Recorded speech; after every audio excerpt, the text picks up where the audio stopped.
Hi, this is Tara from graphicdesignblog.co.uk, and I want to talk you through my design process to design a dog treat tube. This is part 1. My original brief was to create something very traditional looking, but when these were presented to the shops, they actually got feedback that what they were really looking for was something very bright and fun. So we started the designs again, and I went back to the drawing board and we started with brainstorming, and I'll show you one of those now. So here I'm going to show you a very simplified version of a mind map. And in the centre I'd start with the words, so in this case it would be dog treat. And then from there I'd start looking at ideas related to this. So I started thinking about what a dog would do to get this treat. Perhaps it would go to any length to actually get this treat. It reminded me of the old-fashioned milk tray ads, if anybody remembers them, where a man would go to any lengths to get a milk tray to the woman he loved. So I looked at the ideas that maybe this dog would do acrobats, they'd climb, they'd abseil, anything to get hold of these dog treats. I looked at other ideas, so again linking, so what else reminds you of a dog treat? Perhaps a dog would be incredibly well behaved, perhaps be almost like a little angel. That reminded me of sort of symbols like halos. Maybe that's something I could use for an icon, or perhaps a cartoon of an angel. As you can see, you keep on going and you feel all different ideas out here. So perhaps a dog would hide in order to steal the treat. He'd hide in the shadows. The idea of silhouettes, the idea of active dogs and training, dogs begging, doing tricks. To start the project, I did a bit of image research, basically finding images as reference for the project. Now, one of the things that the client asked me to do was look into the idea of snack type products.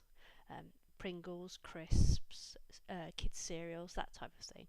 So I actually searched for loads of images, and I'll show you then how I've compiled them together. Okay, so I'm now over in iPhoto, which is something I use a lot to collect all my imagery together. And then what is great is you can actually pull up each of the images, have a look, and you try and see sort of common elements that this type of packaging uses. So it's all very bright, letters are very strong, punchy. A lot of the packaging has also got these little cartoon type things. Again, very colourful cartoons, strong typography. So what we can start doing then is try and bring those elements into the design that we're creating. Now, sketching is something I always do when I'm designing. I think it's a really good way to get your ideas down quickly.